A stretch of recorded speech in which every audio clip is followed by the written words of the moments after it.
পশ্চিমবঙ্গে বিধানসভা নির্বাচনে জয়ের আনন্দ নিয়ে মাতা ত্রিপুরা সুন্দরী মায়ের নিকট পুজো দিয়ে আশীর্বাদ নিলেন সাংসদ তথা ত্রিপুরার প্রাক্তন মুখ্যমন্ত্রী বিপ্লব কুমার দেব। পশ্চিমবঙ্গ বিধানসভা নির্বাচনে বিজেপি দলের উল্লেখযোগ্য সাফল্যের রেশ নিয়ে মঙ্গলবার নিজের রাজ্য ত্রিপুরায় ঝটিকা সফরে এলেন প্রাক্তন মুখ্যমন্ত্রী তথা বর্তমান লোকসভার সাংসদ বিপ্লব কুমার দেব।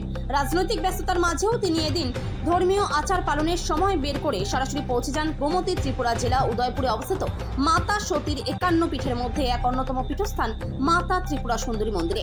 মঙ্গলবার আগরতলার মহারাজা বীর বিক্রম বিমানবন্দরে অবতরণ করেন বিপ্লব কুমার দেব। সেখান থেকে সড়ক পথে তিনি সোজা রওনা হন উদয়পুর মাতা ত্রিপুরা সুন্দরী মন্দিরের উদ্দেশ্যে। এরপর তিনি মন্দির প্রাঙ্গণে পৌঁছলে বিজেপি কর্মী সমর্থকদের মধ্যে ব্যাপক উচ্ছ্বাস লক্ষ্য করা যায়। সেখানে তাকে পুষ্পস্তবক দিয়ে উষ্ণ অভ্যর্থনা জানান ত্রিপুরার পর্যটন মন্ত্রী সুশান্ত চৌধুরী, স্থানীয় বিধায়ক অভিষেক দেবরায়, বিধায়ক রঞ্জিত দাস এবং বিধায়ক বিন্দু দেবনাথ। প্রিয় নেতাকে কাছে পেয়ে বিজেপির দলীয় কর্মীদের ভিড় ও স্লোগানে মুখরিত হয়ে ওঠে গোটা মন্দির চত্বর।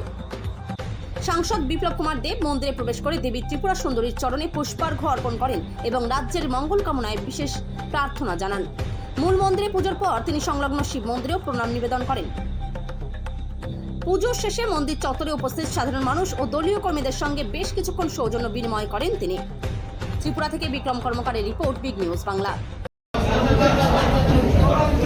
মায়ের আশীর্বাদ,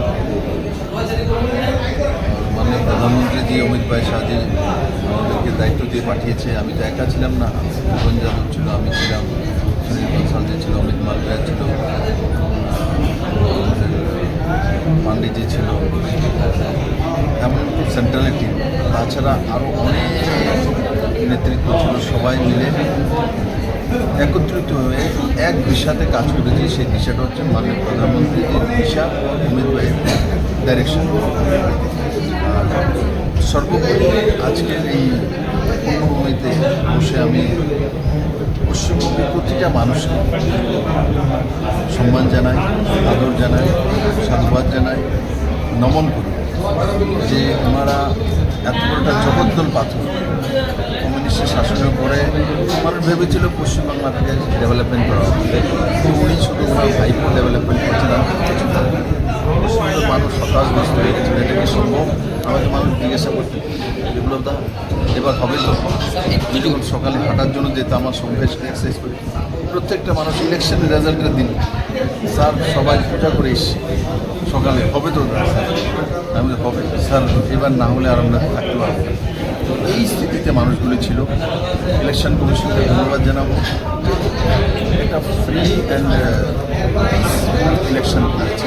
93% ভোট করিয়েছে, মানুষ ঢেলে ভোট দিয়েছে, বিশেষ করে মহিলারা 1 সেকেন্ড ভোট দিয়েছে। মমতা বন্দ্যোপাধ্যায় বলে বেড়াতেন সমস্ত মহিলা, কোনো মহিলা ওনার সঙ্গে নেই, কিন্তু সবচেয়ে বেশি মহিলাকে অত্যাচার করেছে, সবচেয়ে বেশি মহিলাকে একটা মহিলা মুখ্যমন্ত্রী। ওনার নাম আমি এটা আগে বলেছি, এখন আর কোনো মানুষ তার মেয়ের জন্ম হলে তার নাম তারা, কারণ এই নামটা এত বদনাম হয়ে গেছে। ফুল মিলিয়ে মাননীয় প্রধানমন্ত্রীর উপরে ভরসা, মোদিজি মানে ভরসা। পশ্চিমবঙ্গের মানুষ সেটা বুঝেছে, বুদ্ধিমান, সুযোগ পেয়েছে, প্রয়োগ করেছে এবং এই ঐতিহাসিক জিতের জন্য আমি পশ্চিমবঙ্গের মানুষ যে বিশেষ ছোটো ছোটো কার্যকর্তাকে এই কমিটির সাধুবাদ।